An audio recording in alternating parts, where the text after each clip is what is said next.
Muy bien, ya estamos grabando entonces esta noche el estudio número 6 de la materia Panorama del Antiguo Testamento y vamos a ver los libros proféticos, los libros proféticos. Ya vimos el Pentateuco, vimos los libros históricos, vimos los libros poéticos y esta noche nos corresponden los libros proféticos.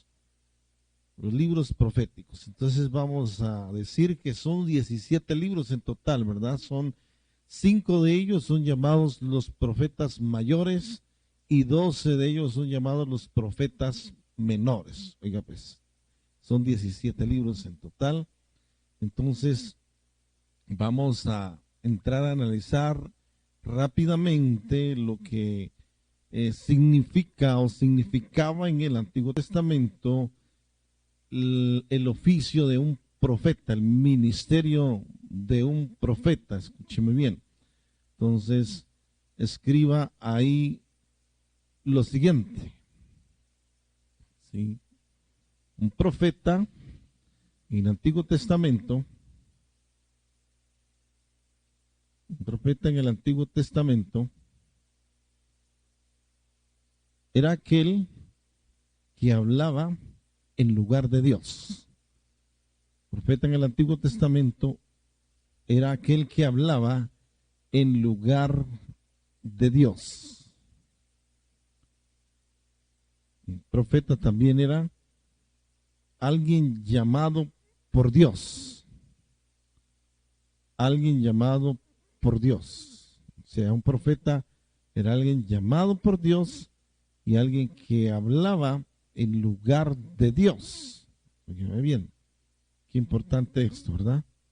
Entonces, esta es la introducción y voy a compartirles, ya no para que copien literalmente, pero darles la idea más amplia, ¿verdad? Porque la gente relaciona solamente al profeta con que ve el futuro, que tiene una palabra para el futuro, una profecía que te va a decir el futuro. La gente que no conoce al Señor lo pueden confundir hasta con un adivino, ¿cierto? Pero nosotros sabemos que el profeta ejercía un oficio ministerial porque había sido llamado por Dios, porque hablaba de parte de Dios. Claro, él hablaba lo que Dios le decía que hablara, ¿verdad? No lo que él consideraba mejor, sino lo que él recibía de parte de Dios. Entonces, esto es como la introducción, ¿verdad? Por eso los 17 libros proféticos, 5 profetas mayores y 12 profetas menores. ¿Por qué el término mayores y menores? No se refiere, escúcheme bien, esto es importante, si quiere anótelo, los términos mayores y menores no se refiere a la importancia que tengan tanto el profeta mayor como el profeta menor, no, sino que más que todo hace referencia a que los libros de los profetas menores son más cortos.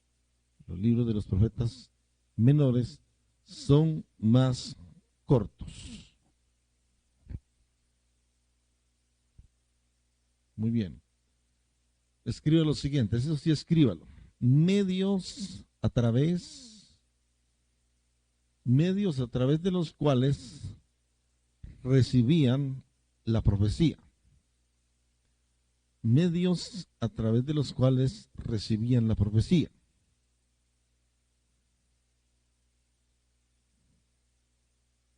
Y escribe lo siguiente. Los medios a través de los cuales venían los mensajes de Dios para los profetas, los medios a través de los cuales venían los mensajes de Dios para los profetas eran diversos. Eran diversos. Coma. Recibían la revelación por medio de visiones, sueños,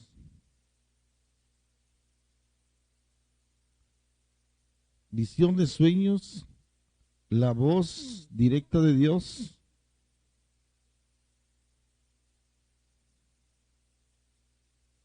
revelación interna. Bien. Otra vez repito esa parte, medios a través de los cuales recibían la profecía. Los medios a través de los cuales venían los mensajes de Dios para los profetas eran diversos, ¿verdad? Entonces, sueños, visiones, revelaciones, ¿sí? Directamente por la voz de Dios. Muy bien, punto y aparte. Escriba lo siguiente también. En algunos casos, y para ilustración del pueblo, en algunos casos, y para ilustración del pueblo, el profeta encarnaba la profecía. En algunos casos,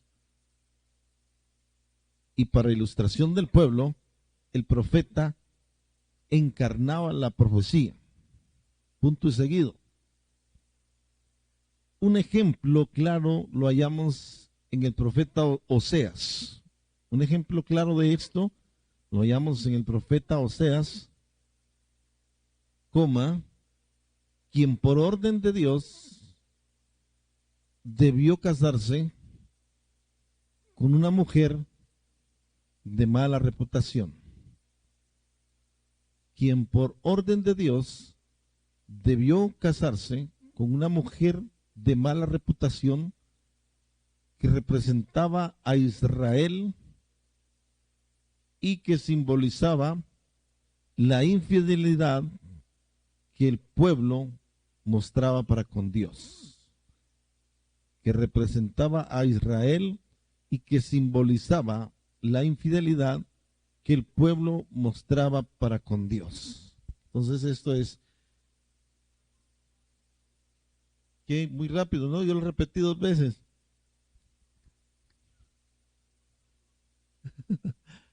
Voy a repetir la última parte. Un ejemplo claro lo encontramos en Oseas, quien por orden de Dios debió casarse con una mujer de mala reputación, que representaba a Israel y que simbolizaba la infidelidad que el pueblo mostraba para con Dios. Bueno, punto. Ahora voy a comentar algo de esto también. Medios a través de los cuales recibían la profecía. Entonces eran diversos medios, ¿verdad? Sueños, visiones, revelaciones, la voz de Dios directamente. Óigame bien, y a algunos de ellos les tocaba encarnar la profecía, como en Oseas, ¿verdad? Oseas que el Señor le dice que vaya y que consiga una mujer de mala reputación, es decir, una ramera, una prostituta de ese tiempo, para mostrar que así era el pueblo para con Dios infiel, ¿verdad? Otro profeta, por ejemplo, que también encarnó una de las profecías que Dios quería darle al pueblo fue el profeta Isaías. No tengo el capítulo ahora aquí, pero el profeta Isaías, por ejemplo, se le hizo ver también la vergüenza que el pueblo iba a sufrir y se le ordenó que por 3 años anduviera con las túnicas rotas, enseñando las nalgas. Esto lo dice así la Biblia literalmente, para mostrar la vergüenza que iba a sufrir el pueblo. Oiga bien, entonces a ellos les tocaba muchas veces encarnar la misma profecía. Muy bien. Otro subtema. Los libros proféticos, escriba eso, los libros proféticos tienen 4 temas y propósitos principales. Los libros proféticos tienen 4 temas y propósitos principales. Número uno,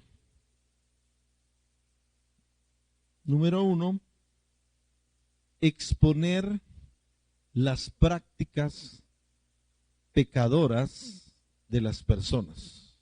Número 1, exponer las prácticas pecadoras de las personas. Punto y seguido, entre paréntesis, llamado al arrepentimiento. Número 1, entonces, exponer las prácticas pecadoras de las personas. Entre paréntesis, punto y seguido, entre paréntesis, llamado al arrepentimiento. Número 2.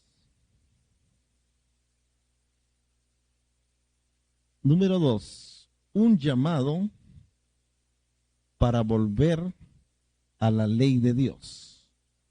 Un llamado para volver a la ley de Dios. Punto y seguido. Entre paréntesis, dejar los malos caminos. Número 2, entonces, un llamado para volver a la ley de Dios. Punto y seguido, entre paréntesis, dejar los malos caminos. Número 3. Advertir del juicio que viene. Advertir del juicio que viene. Punto y seguido. Entre paréntesis, brindar una oportunidad de escapar del juicio. Brindar una oportunidad de escapar del juicio.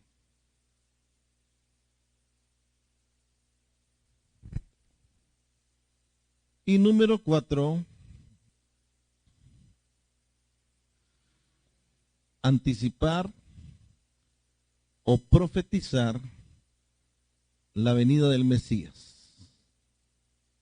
Anticipar o profetizar la venida del Mesías. Punto y final en esa parte. Entonces, los libros proféticos tienen 4 temas y propósitos principales. Voy a volverlos a repetir. Número 1, exponer las prácticas pecadoras de las personas, es decir, llamado al arrepentimiento. Número 2, un llamado para volver a la ley de Dios, entre paréntesis, dejar los malos caminos. Número 3, advertir del juicio que viene, entre paréntesis, brindar una oportunidad de escapar del juicio. Y número 4, anticipar la venida del Mesías. Ahora escriba un último renglón ahí, debajo de eso. Ya no como numeral, sino solo escríbalo. Dice, los mensajes que comunicaban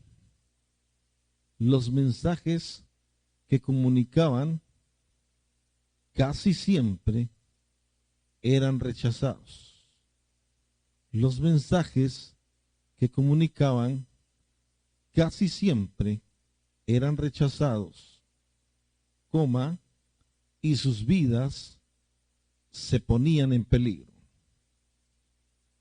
Y sus vidas se ponían en peligro. Repito el último renglón.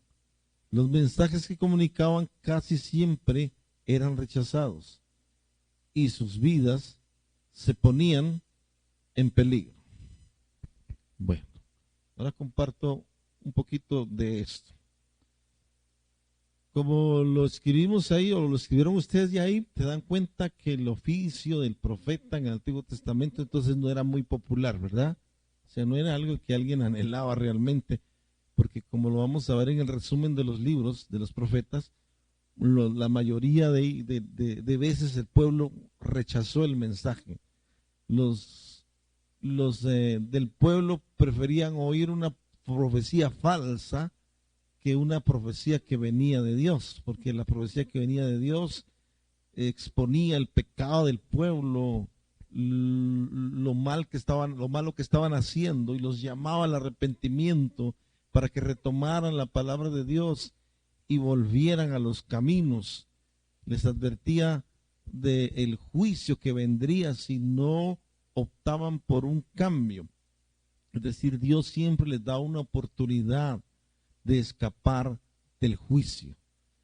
Y también vamos a ver ahí que hay muchas profecías con relación a la venida del Mesías, a la primera venida como a la segunda venida. Y bien, entonces, mire que el oficio de profeta ahí pues no era tan popular, no era tan cómodo tampoco, sino todo lo contrario. Ellos exponían su vida al confrontar al pueblo con el pecado, ¿cierto? Muy bien. Acuérdese que cualquier pregunta que le surja, usted la escribe ahí en su cuaderno y al final usted puede preguntar. Vamos entonces a los 5 profetas mayores. 5 profetas mayores. Número 1. Profeta Isaías. Número 1, profeta Isaías.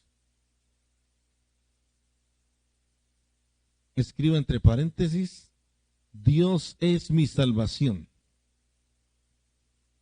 Entre paréntesis, Dios es mi salvación.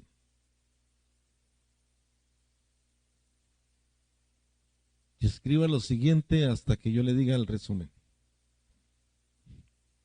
A este libro se le conoce también como el quinto evangelio. A este libro se le conoce también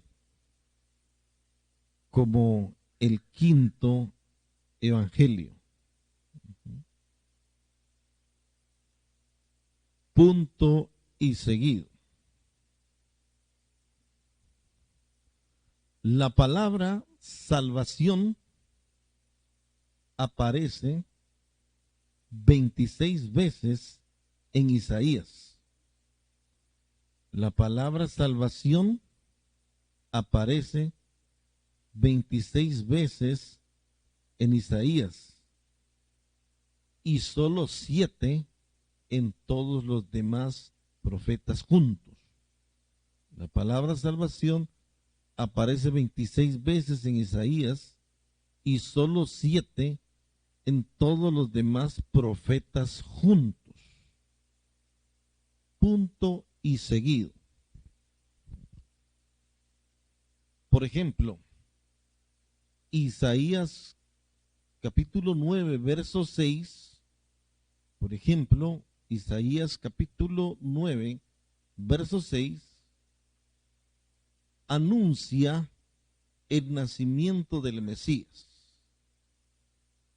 Por ejemplo, Isaías capítulo 9, verso 6, anuncia el nacimiento del Mesías. Coma. Y el capítulo 53 anuncia su sufrimiento. Y el capítulo 53 anuncia su sufrimiento. Bueno, hasta ahí punto y final. Ya comentó un poquito y usted, como siempre la dinámica, escribe ya lo que usted quiere, ¿verdad? Bueno, ¿por qué el quinto evangelio? Porque el mensaje principal de Isaías, si usted lee en todo el libro, si lee los primeros capítulos, el primer capítulo, y es un llamado al arrepentimiento, es como el profeta Isaías habla de parte de Dios y él dice, no, ya me tienen cansados sus tradiciones, sus lunas nuevas, su incienso, es decir, sus ritualismos ya me tienen cansado, ustedes no dejan de hacer lo malo. Es una confrontación directa, ¿sí? Entonces, el Señor ahí llama y en el capítulo 1 dice, si sus pecados fueran negros, serán emblanquecidos. Es un llamado a la salvación, al arrepentimiento. La profecía del capítulo 9, verso 6, su nacimiento, y la profecía del capítulo 53, su sufrimiento. Bueno, describe el mensaje de salvación muy parecido a los evangelios que tenemos en el Nuevo Testamento, y por eso se le llama por los eruditos bíblicos, el quinto evangelio. Y ese dato es interesante, que aparece 26 veces la palabra salvación en el libro del profeta Isaías y solo 7 en todos los demás profetas juntos. Entonces, vemos el resumen así del profeta Isaías, que su mensaje principal es salvación, salvación, salvación. Y ahí hay muchas más profecías mesiánicas, ¿verdad? Tanto como de la primera venida como también de la segunda. Vamos al libro 2 de los profetas mayores, que sería ¿quién? El profeta Jeremías. Profeta Jeremías.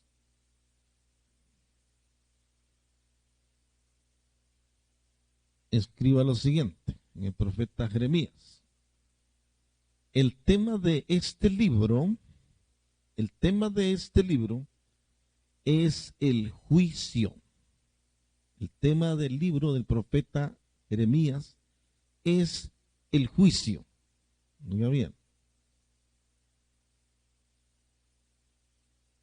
Punto y seguido. Al profeta Jeremías se le conoce como el profeta llorón. ¿Cómo se le conoce? Como el profeta llorón. Esto por su profunda pena,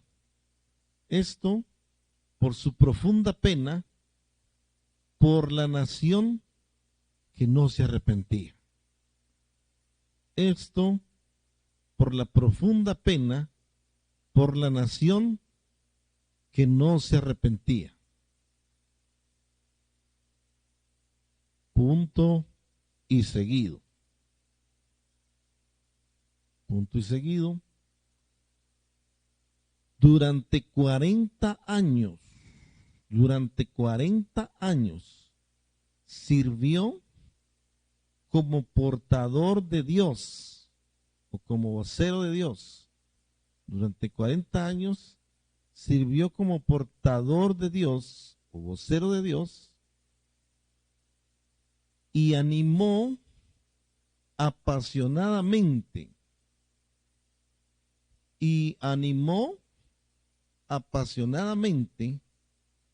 al pueblo y a los reyes a regresar a Dios.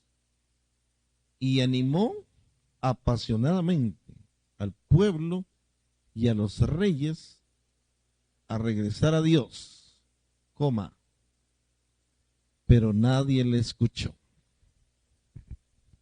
Punto y final. Entonces, decimos que el tema de este libro es el juicio, ¿verdad? Jeremías estuvo, imagínense, durante 40 años llamando al pueblo al arrepentimiento, llamando al pueblo a dejar la idolatría, a apartarse del pecado. Y durante 40 años estuvo con ese mensaje antes de la cautividad a Babilonia. Recuérdese que cuando fueron cautivos fueron 70 años de cautividad. Pero antes de eso Jeremías los llamó al arrepentimiento, les habló de parte de Dios que dejaran la idolatría y no le hicieron caso. Yo les recomiendo en internet hay muchas películas acerca del profeta Jeremías que son muy interesantes. A mí me impacta que durante 40 años él anuncia el mensaje de Dios y podríamos hablar de nuestros tiempos y ni uno solo se le convirtió. Eso es terrible, ¿no? Entonces, este es como el resumen del profeta Jeremías, porque después de esos 40 años, usted va a encontrar ahí en Jeremías que el Señor les dio muchas ilustraciones al pueblo. Ahí estamos el famoso pasaje del alfarero y el barro, ¿cierto? Dios llamando su atención a través de esa ilustración, pero ellos siguieron en su comportamiento idolátrico, que fue una de las cosas que más, es una de las cosas que más aborrece el Señor. Oiga bien, si usted lee ahí, va a encontrar en el profeta Jeremías que él predicó en esos 40 años, fueron 4 los reyes diferentes que gobernaron y ninguno de ellos escuchó el llamado al arrepentimiento. Así que se fueron cautivos por 70 años. Y ahí esto nos da la entrada para el tercer libro de los profetas mayores, que es el libro de Lamentaciones. El libro de Lamentaciones.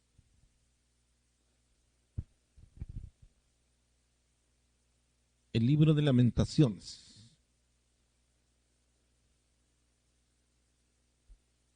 Escriba lo siguiente. El libro de Lamentaciones,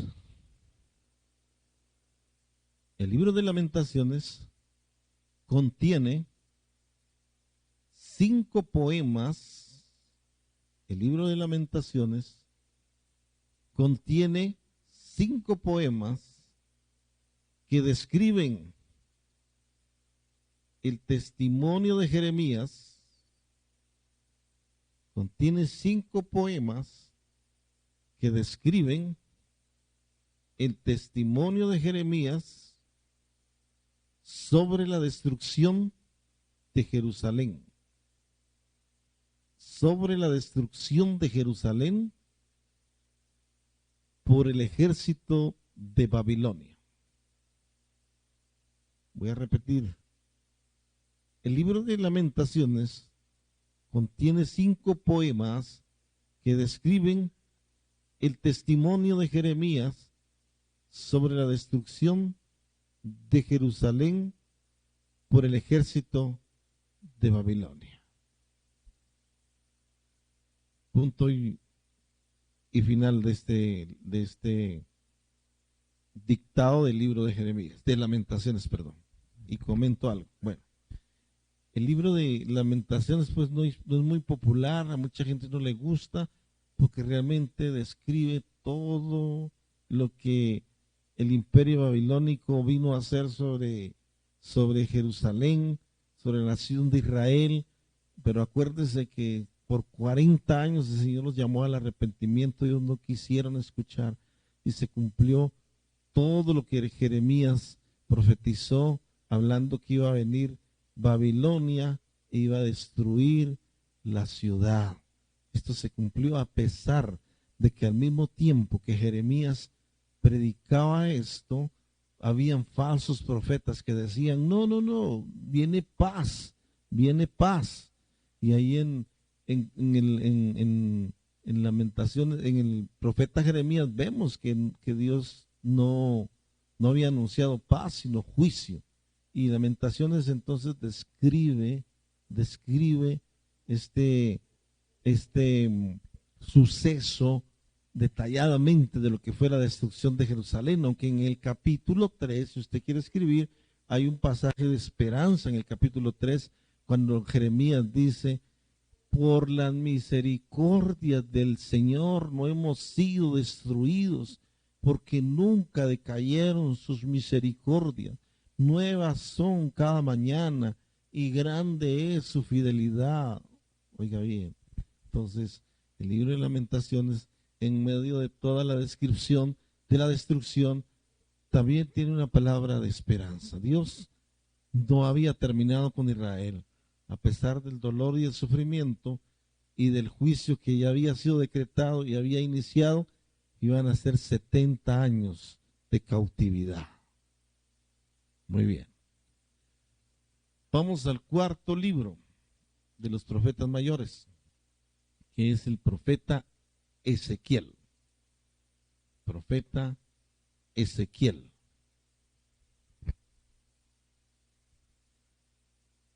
El tema de este libro, la gloria del Señor. El tema de este libro, la gloria del Señor.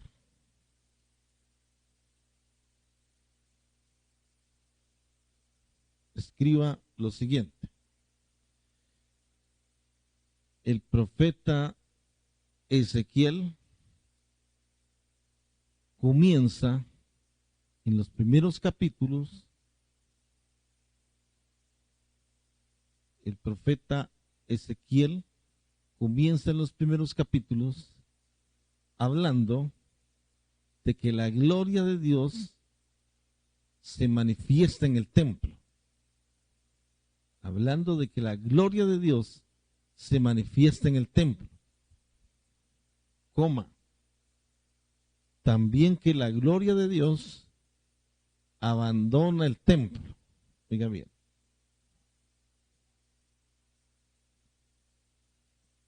El profeta Ezequiel describe en los primeros capítulos que la gloria de Dios se manifiesta en el templo, pero también que la gloria de Dios abandona el templo.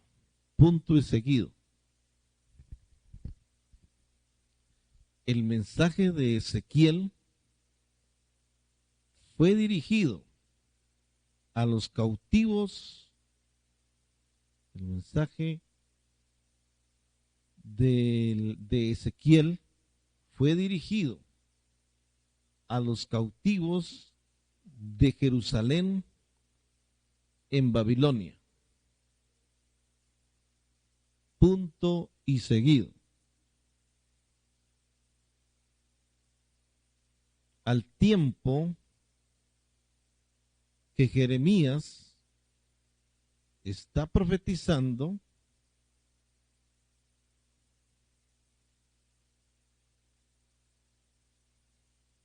al tiempo que Jeremías está profetizando, Ezequiel está hablando a los cautivos que ya estaban en Babilonia. Al tiempo que Jeremías está profetizando, Ezequiel está profetizando a los cautivos que ya estaban en Babilonia. Punto y seguido. Cuando se cumple la cautividad, Ezequiel cambia su mensaje por un mensaje de esperanza en el futuro. Cuando se cumple la cautividad, el profeta Ezequiel cambia su mensaje por un mensaje de esperanza en el futuro y restauración del pueblo.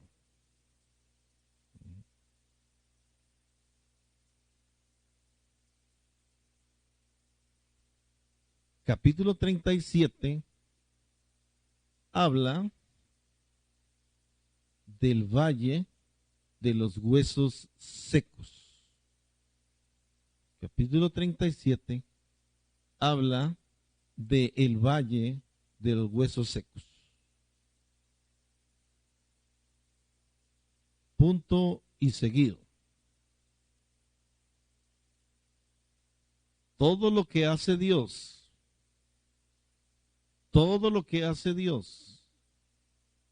pasado, presente y futuro, ya sea en gracia o en juicio, revelan su gloria. Oiga, esto es importante. Voy a repetir, todo lo que hace Dios, pasado, presente y futuro, ya sea en gracia o en juicio, revelan su gloria. Punto y final. Voy comentando un poquito acerca del libro. Quiero comentar acerca del cierre que hice aquí. Que todo lo que Dios decreta, lleva a cabo, habla por medio de los profetas, ya sea para una bendición en su gracia o para un juicio, ¿sí? En su soberanía. Todo esto revela su gloria. Acordémonos, yo les enseñé a ustedes que cuando decimos glorifícate, Señor, ¿verdad? Glorifícate. Estamos diciendo manifiesta tu gloria, manifiesta tu poder, manifiesta tu gloria, manifiesta tu poder, todo lo que tú puedes hacer. En el caso del profeta Ezequiel es tanto el juicio como la palabra de esperanza, todo va a mostrar la gloria de Dios. Y lo animo que por lo menos se lea el capítulo 37 en el famoso Valle de los Huesos Secos, ¿sí?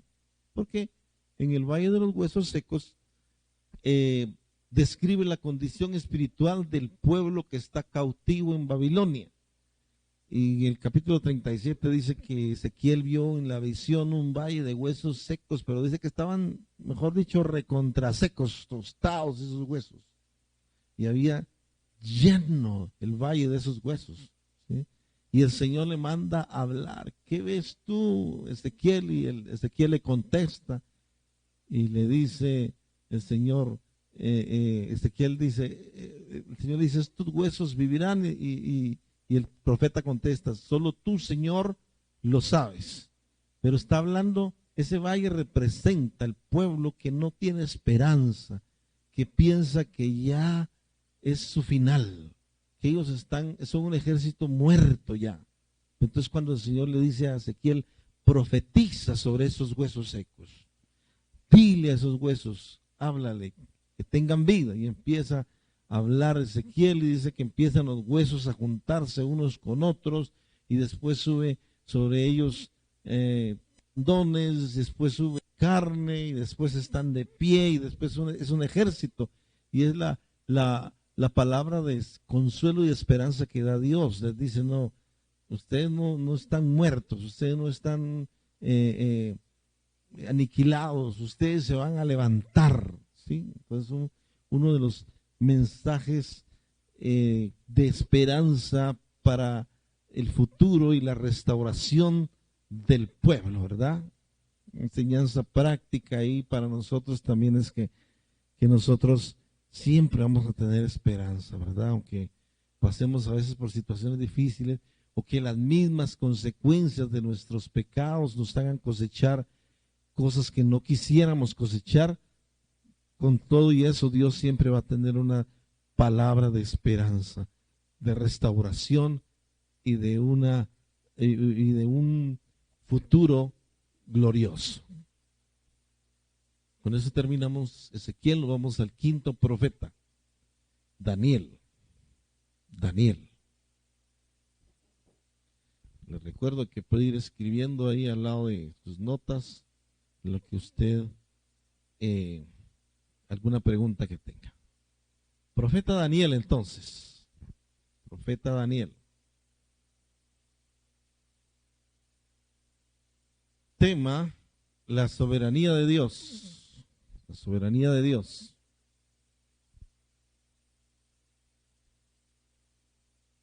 Y escriba lo siguiente. Al libro de Daniel se le llama, entre comillas, el Apocalipsis del Antiguo Testamento. Al libro de Daniel se le llama, entre comillas, el Apocalipsis del Antiguo Testamento. Punto y seguido.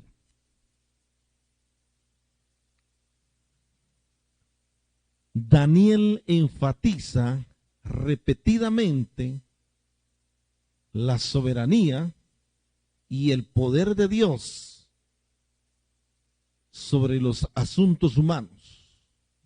Voy a repetir. Daniel enfatiza repetidamente la soberanía y el poder de Dios sobre los asuntos humanos. Punto y seguido. Nada escapa de su control. Él dirige el curso de la historia.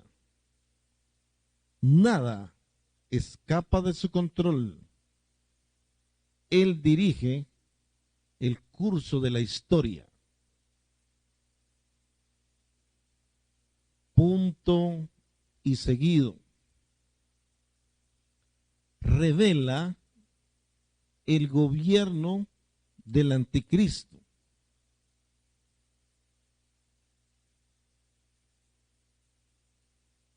Y también el establecimiento del reinado del Mesías. A repetir, revela el gobierno del anticristo y también el establecimiento del reinado del Mesías. Punto y final. Muy bien. Entonces, comento un poquito del profeta Daniel, que es un libro muy interesante también. Recordemos que en la cautividad que sufrieron a Babilonia, el Nabucodonosor, el rey de Babilonia, escogió a hombres como Daniel, que eran jóvenes de la nobleza en Israel, que eran preparados en letras, que eran cultos y que eran inteligentes. Él se los lleva a Babilonia y Nabucodonosor trata de cambiarles la mentalidad, enseñándoles las letras de los caldeos, es decir, de la que usaban los en el pueblo de Babilonia, en el imperio babilónico. Él trata de cambiar las costumbres, todo, trata de, como quien dice, imponerles toda la cultura babilónica y que estuvieran a su servicio. Si usted ha leído por lo menos los primeros capítulos del profeta Daniel, sabrá que él y sus 4 amigos que llegaron cautivos, ellos rechazaron la oferta del rey de que comieran de su mesa, de que se les preparara a ellos en sus letras y ciencias, y ellos decidieron, dice, no contaminarse con la comida de la mesa del rey, y pidieron que se les diera legumbres con agua, y dice que ellos pidieron al encargado que probara este sistema con ellos por 10 días, a ver cómo parecían sus rostros, y dice que cuando pasaron 10 días ellos estaban más saludables y en ellos se les encontró 10 veces más sabios que los otros que estaban al lado de ellos en ese tiempo. Bueno, esto es como de los personajes que resaltan el libro del profeta Daniel, pero también tiene mucha profecía del anticristo en el capítulo 7. Los primeros capítulos, también del 1 al 4, habla de los sueños de Nabucodonosor, de la estatua que Nabucodonosor vio y que han representado los diferentes imperios a lo largo de la historia. Pero ¿sabe qué? Por eso el tema de Daniel es la soberanía de Dios, porque Dios hace como Él quiere. O sea, lo que está sucediendo y lo que va a suceder no se ha salido del control de Dios. Dios ya escribió la historia de la humanidad, el presente y futuro nuestro, el futuro nuestro ya para Dios es historia. Y por eso ahí en el Apocalipsis, en Daniel habla mucho de lo que habla Apocalipsis. Habla del anticristo, habla del reinado del anticristo, habla del reinado del Mesías. Óigame bien, hay mucho paralelo entre Daniel y el Apocalipsis, pero lo mejor de todo, escúcheme bien, es que revela Daniel como Apocalipsis, revelan el triunfo y la victoria del Mesías, ¿sí?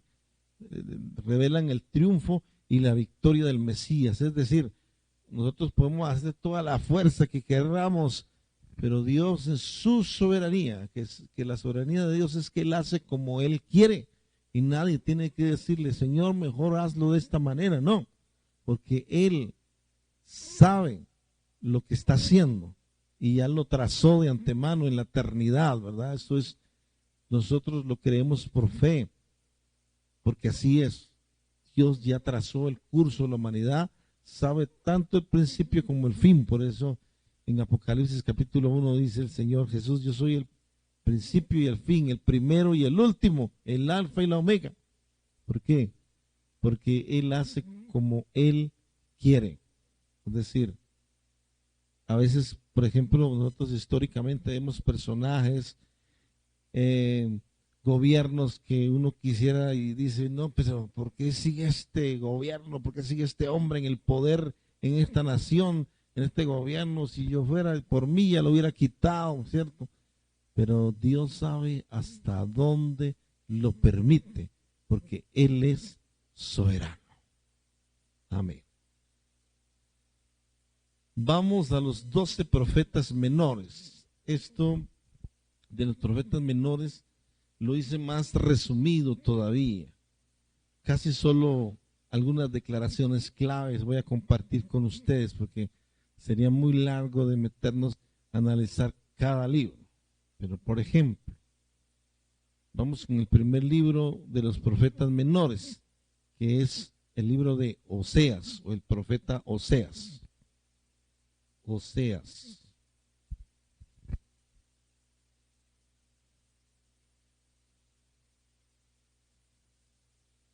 El mensaje del profeta Oseas habla de la infidelidad del pueblo y de la fidelidad de Dios.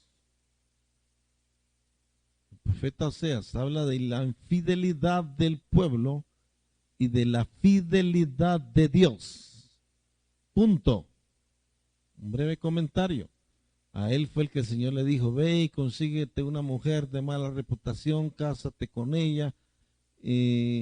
Esta mujer muchas veces, si usted lee el profeta Oseas, esta mujer muchas veces lo dejó, se fue con otro y Ezequiel iba, Oseas iba y volvía a recibirla, volvía a tomarla otra vez como su esposa. Eso el profeta tuvo que ser muy tenaz, pero esto era para ilustrar, para encarnar que así era la infidelidad del pueblo.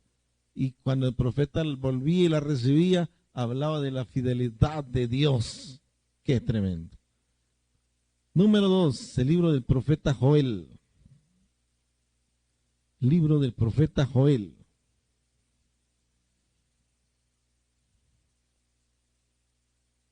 Mensaje principal. El día de Jehová. Escríbalo así. Mensaje principal. El día de Jehová. Punto y seguido. Tomar un poquito de agua.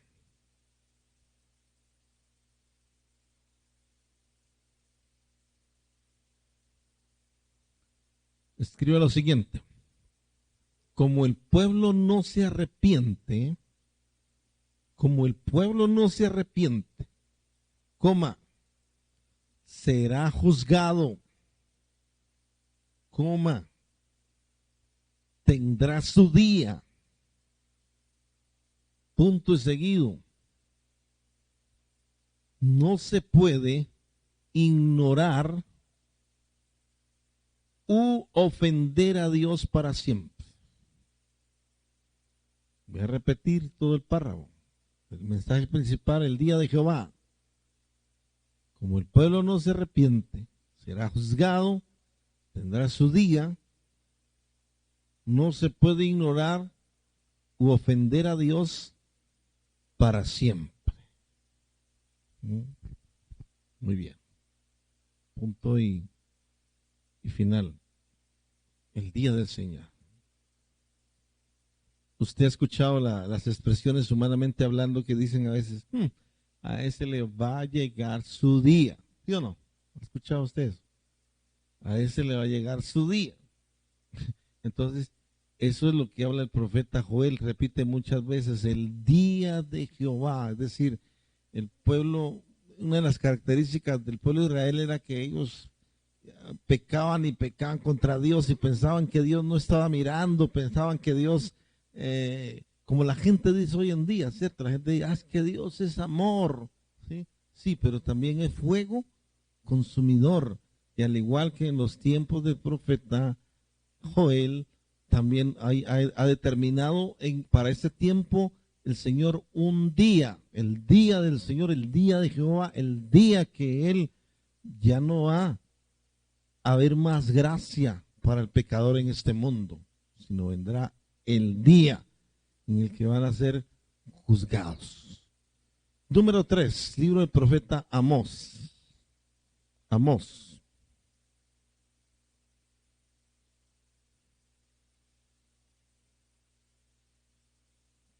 Tema principal, castigo.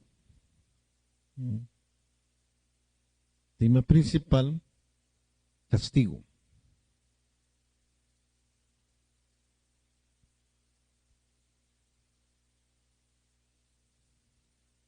Punto. Solo eso. Y les comento un poquito. Porque el profeta Amós, al igual que todos los profetas, como hemos venido viendo, anunciaban al pueblo sus malos caminos, llamaban al arrepentimiento, pero Amós tiene un ingrediente que es como castigo. ¿Por qué? Porque realmente Dios siempre ha amado a Israel, pero por ejemplo en el capítulo 12 de la carta a los hebreos vemos que dice que el Padre disciplina o castiga al hijo que ama, ¿verdad? O sea, a un hijo no se le puede dejar sin castigo. Por supuesto, en el contexto nuestro, es un hijo que está en edad en el que necesita ser direccionado, pequeño. Los niños necesitan recibir el amor, pero también el castigo. Esta palabra no es muy popular, pero porque mucha gente a veces dice, no, es que Dios no castiga. Sí, Dios castiga, como un padre que ama a su hijo, no le deja hacer lo que quiere. Entonces, Amós tiene ese ingrediente de que Dios ama a un pueblo, pero no puede pasar por alto, viene un castigo para ese pueblo. Número 4, Abdías. Número 4, Abdías.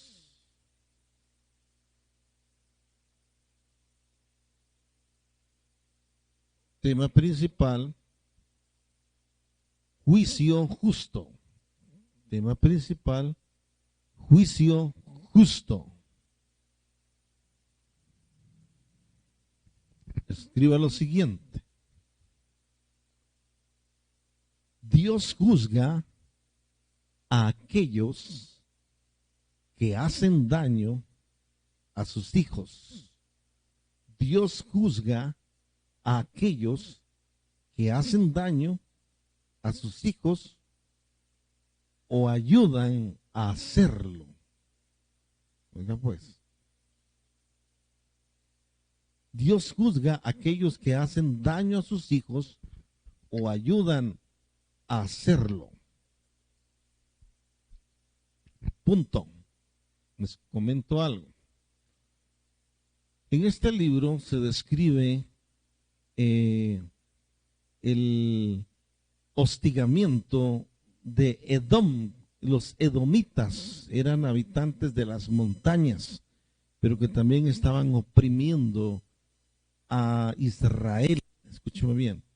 Y en este libro, como en muchos libros, por ejemplo, leímos Jeremías y Nabucodonosor y cómo Babilonia destruye Jerusalén, toma cautivos, pero eso Dios lo tiene bajo control, porque llega el día en que también Dios juzga y castiga a Babilonia. ¿Me bien? Entonces, en el sentido práctico, Abdías entonces habla de que Dios, escúcheme bien, es vengador, que Dios, en el contexto del Nuevo Testamento es, no te vengues tú mismo, deja la venganza a Dios. Mía es la venganza, yo pagaré, dice el Señor, ¿verdad?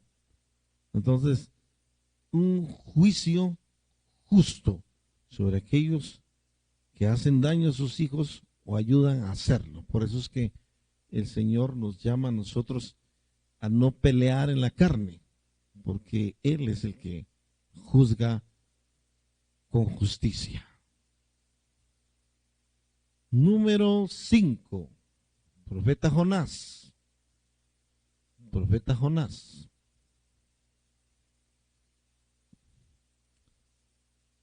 Mensaje principal: clemencia de Dios para todos.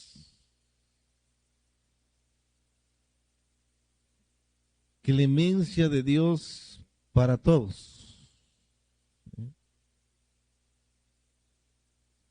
Esa palabrita clemencia es igual a bondad, esa clemencia es igual a misericordia, esa clemencia es igual a oportunidad para todos, ¿sí? Dígame bien, le resumo un poquito el libro de Jonás, ¿verdad? Yo creo que usted se acuerda nada más que se lo tragó una ballena, ¿verdad? Aunque la Biblia no dice que era una ballena, sino un pez grande, ¿sí? Pero pues pienso que tuvo que haber sido una ballena también. Pero oiga bien, resulta que el Señor le dice al profeta Jonás que vaya y llame al arrepentimiento a la ciudad de Nínive. Esto no le gustó ni poquito al profeta, porque Nínive era una ciudad enemiga de Israel, que también hostigaba a Israel. Entonces cuando Jonás recibe el llamado de Dios, ve a Nínive y dile que en 40 días será destruida. ¿Sí? Entonces Jonás toma otro rumbo. Dice que se va a Tarsis en una embarcación y no se va a Nínive, se va al lado contrario. Usted sabe la historia, se levanta una tormenta, al final Jonás dice a los mismos marineros, échenme al mar para que se calme el agua, y la ballena se lo traga, el pez grande, y va y lo vomita en Nínive. Eso es tremendo. Y entonces Jonás va y anuncia durante 3 días que viene un juicio para Nínive, y los ninivitas lo que hacen es que el rey proclama un ayuno y se arrepienten y confiesan su pecado, y Dios se arrepiente de destruirlos. Cuando sucede esto, al profeta no le gusta ni poquito y pelea con Dios y le dice, ¿sí ves? Eso es lo que yo decía. ¿Para qué me mandabas allá si de todos modos los ibas a perdonar? ¿Mm? O sea, a él no le gustó nada eso. Pero es interesante ver, si usted lee el libro completo, usted va a dar cuenta cómo Dios le da una lección. Se lo dejo ahí para que usted lo busque. Cómo Dios le da una lección al profeta, porque él está enojado y hasta le dice a Dios, yo quiero morirme mejor. Pero en Jonás vemos un mensaje de la clemencia de Dios para todos. Número 6, el libro del profeta Miqueas. Miqueas. Número 6, Miqueas. Mensaje principal, juicio divino. Juicio divino. Punto y seguido. Para aquellos que persisten en hacer el mal. Para aquellos que persisten en hacer el mal. Pero bien, esto es parecido a lo que les comenté de Amós, ¿verdad? Muy bien. También de lo que les comenté de Abdías, muy parecido el mensaje. O sea, juicio divino para aquellos que persisten en hacer el mal.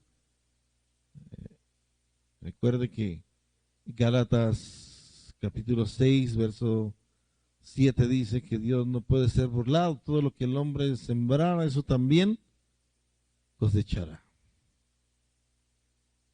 Vamos al número 7. Profeta Nahum. Con H en medio de la A y la U. Profeta Nahum. Profeta Nahum. Su mensaje principal, consuelo. Mensaje principal del profeta Nahum, consuelo. Punto y seguido. Escriba lo siguiente. Consuelo para el pueblo de Dios. Consuelo para el pueblo de Dios que está siendo maltratado.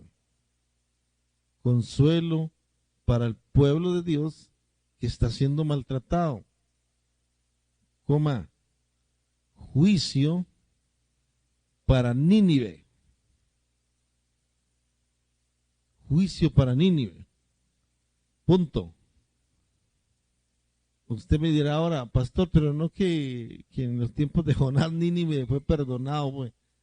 Sí, pero tiempo después Nínive otra vez se volvió a la corrupción, a la maldad, y otra vez se dedicó a hostigar a Israel. Y en medio de todo eso, Dios proclama por el profeta Nahum juicio para Nínive y consuelo para el pueblo de Dios, como mensaje principal. En otras palabras, mira, esto está creo que en el profeta Jeremías. No estoy seguro si es Jeremías, pero uno de los profetas mayores dice que el hijo no pagará por el pecado del padre, ni el padre pagará por el pecado del hijo, que cada uno es responsable, ¿cierto?, de lo que hace. Entonces, por eso, así como seguramente los habitantes de Nínive en los tiempos de Jonás se arrepintieron y Dios los perdonó, pero las nuevas generaciones no, se levantó otra generación perversa que volvió a maltratar al pueblo de Dios, y Dios declaró un juicio para ellos y consolación para su pueblo. Número 8, profeta Habacuc. Profeta Habacuc. Tema principal: confianza en un Dios soberano. Confianza en un Dios soberano. Punto y seguido. El justo por su fe vivirá. El justo por su fe vivirá. Esto lo encontramos, esta declaración está en el capítulo 2 de Habacuc. Punto. Les comento ahora. En los tiempos del profeta Habacuc, otra vez la maldad se ha multiplicado y Israel tiene muchos enemigos que vienen y también lo atacan, y en el pueblo también hay pecado, y el profeta Habacuc también le pregunta a Dios, pero ¿cómo es posible, Señor, que tú juzgues a Israel o lo castigues con un pueblo que es más pecador todavía que Israel? Oiga bien. Y entonces la respuesta divina para Habacuc es que él tiene el control de todo. Y le contesta al profeta: yo puedo usar a este pueblo para castigar a Israel, pero luego voy a juzgar a este pueblo también. O sea, Dios en su soberanía, cuando usted utilice la expresión Dios es soberano, ¿qué está diciendo usted? Está diciendo, Dios puede hacer como Él quiere, ¿sí? Aunque a nosotros nos parezca que no es lo mejor, pero como nosotros somos limitadamente en nuestra visión, en cambio Dios no solo tiene la visión, sino que Él la ordenó y Él la está llevando a cumplimiento. Por eso en Habacuc el Señor le dice al profeta: escribe la visión, es decir, escribe lo que yo te estoy diciendo. Y dice: muchos correrán de aquí para allá, muchos se apartarán, pero el justo por su fe vivirá. Por eso es el tema: confianza en un Dios soberano. Número 9, profeta Sofonías. Número 9, profeta Sofonías.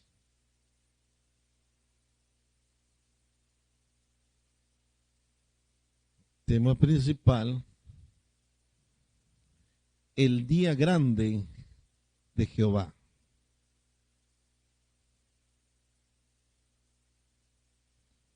Tema principal, el día grande de Jehová. Punto. No voy a comentar mucho de esto, solo toma referencia del profeta Joel, el segundo profeta menor. Lo que le hablé, hay un día de juicio, hay un día de recompensa, hay un día de juicio, hay un día de recompensa, según cada persona haya decidido, así puede recibir una recompensa o un juicio, porque es el día grande de Jehová. Número 10, el profeta Ageo. Número 10, el libro del profeta Ageo. Tema principal, reconstrucción del templo. Tema principal, reconstrucción del templo. Punto y seguido.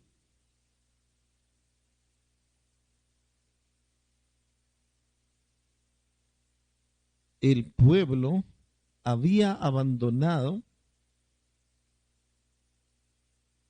la construcción de la casa de Dios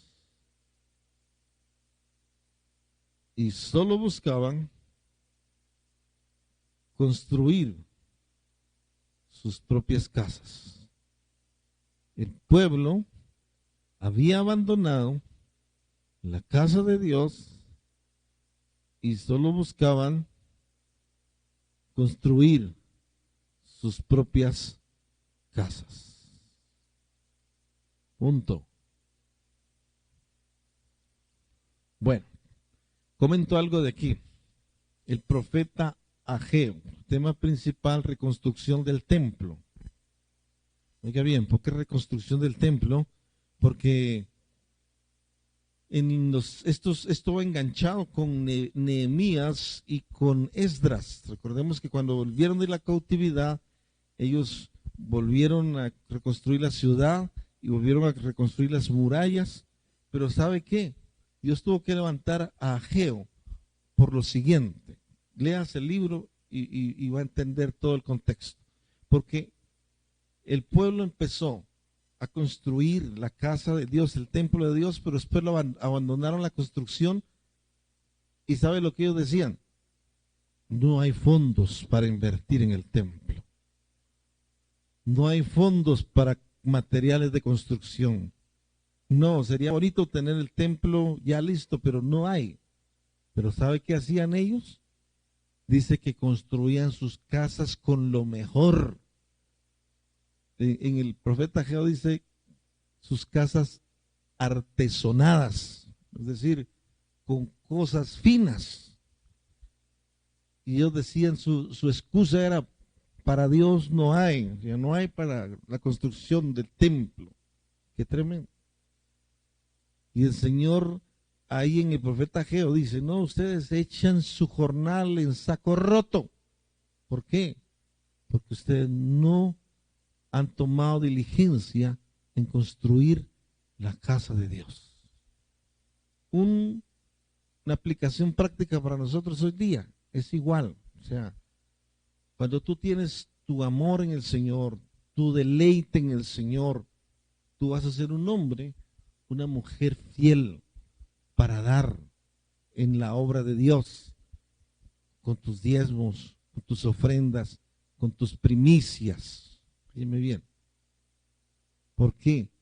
Porque esto muestra tu confianza en Dios y que tu prioridad es el Señor. Después viene todo lo demás.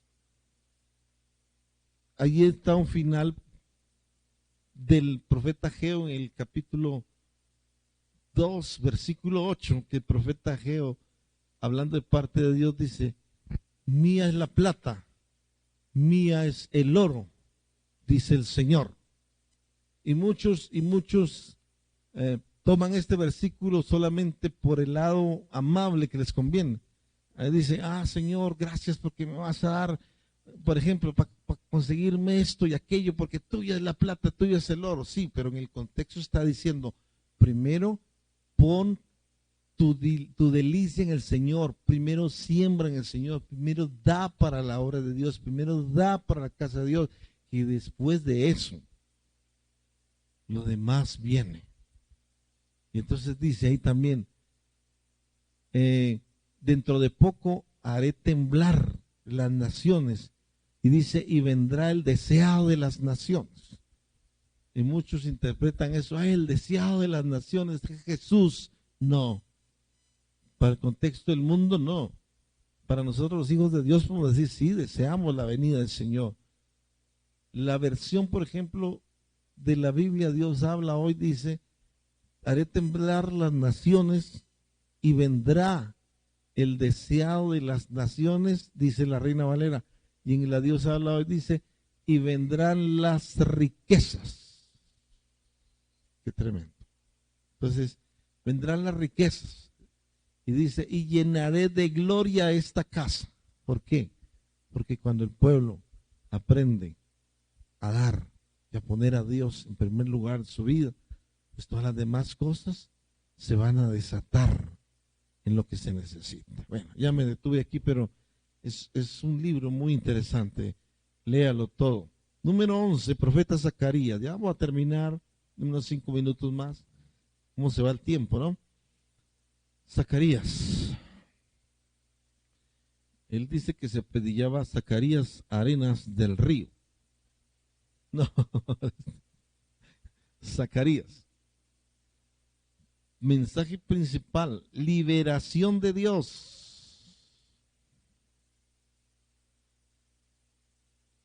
Mensaje principal: liberación de Dios. Punto seguido. Contiene detalladas referencias mesiánicas. Contiene detalladas referencias mesiánicas que se cumplirán en la vida de Jesucristo.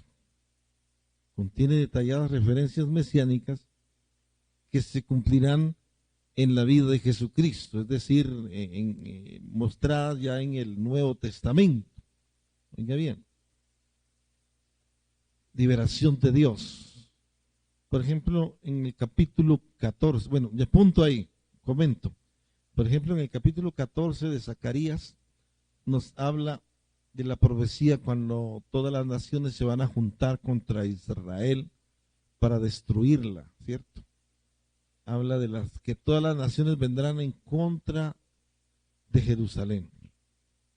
Y ahí habla de que ese va a ser un tiempo donde va a correr la sangre como ríos, porque será destruida una tercera parte de la población de Israel, oiga bien.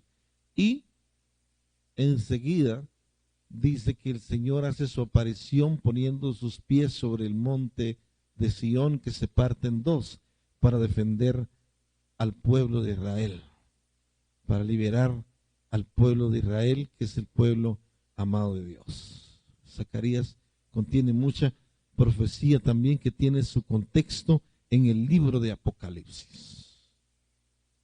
Número 12 y último libro de Malaquías. Malaquías. Su tema principal: reprobación del formalismo. Tema principal de Malaquías: reprobación del formalismo. Punto. Y seguido, escribe lo siguiente: acusación de religiosidad a los líderes espirituales. Acusación de religiosidad a los líderes espirituales. Y promesa de que algún día el Mesías será revelado y las promesas del pacto cumplidas. Voy a leer otra vez. Acusación de religiosidad a los líderes espirituales y promesa de algún día, o que de algún día el Mesías será revelado y las promesas del pacto cumplidas. Punto. ¿Por qué el tema principal, reprobación del formalismo? ¿Y por qué dirigido a los líderes espirituales? Si usted empieza a leer el libro de profeta Malaquías, son 4 capítulos solamente, va a encontrar en los primeros 2 capítulos el reproche que Dios hace a los sacerdotes de que, en otras palabras, si lo pudiéramos parafrasear, están cumpliendo su ministerio de mala gana, ¿sí? Ofrecen al Señor sacrificios que eran los sacrificios de animales que se hacían, ofrecían lo cojo, lo ciego, lo que estaba dañado, los animales dañados. Y el Señor dice, les reprocha y le dice, vaya usted, ofrézcale eso, como quien dice a su presidente, llévele una oveja tuerta o una oveja coja, a ver qué le va a decir, ¿sí? Y ahí le reprocha, si yo soy su padre, ¿dónde está mi honra? Bueno, y es una acusación fuerte contra el hecho de servirle a Dios de mala gana, a regañadientes, porque me toca. Es un llamado del Señor por medio de Malaquías principalmente a la élite de los sacerdotes que servían en el templo. Aunque el capítulo 4 termina anunciando la llegada de Juan el Bautista, pero no lo dice como Juan el Bautista, sino como Elías. Y dice que vendrá el profeta Elías. Él hará volver el corazón de los padres hacia los hijos y de los hijos hacia los padres. Entonces, termina con esa profecía. Así llegamos, mis amados, al final del panorama del Antiguo Testamento. Recordemos, esto se los enseñé, después de esto hubo 400 años que se llaman de la oscuridad, porque no hubo revelación, no hubo profeta, no hubo manifestación de Dios, hasta el día que se le anunció a Zacarías el nacimiento de Juan el Bautista. Así que vamos a terminar con oración. Detengo la grabación y enseguida pueden hacer sus preguntas o comentarios. Gracias, Padre, por esta enseñanza de esta noche. En el nombre de Jesús te damos muchas gracias.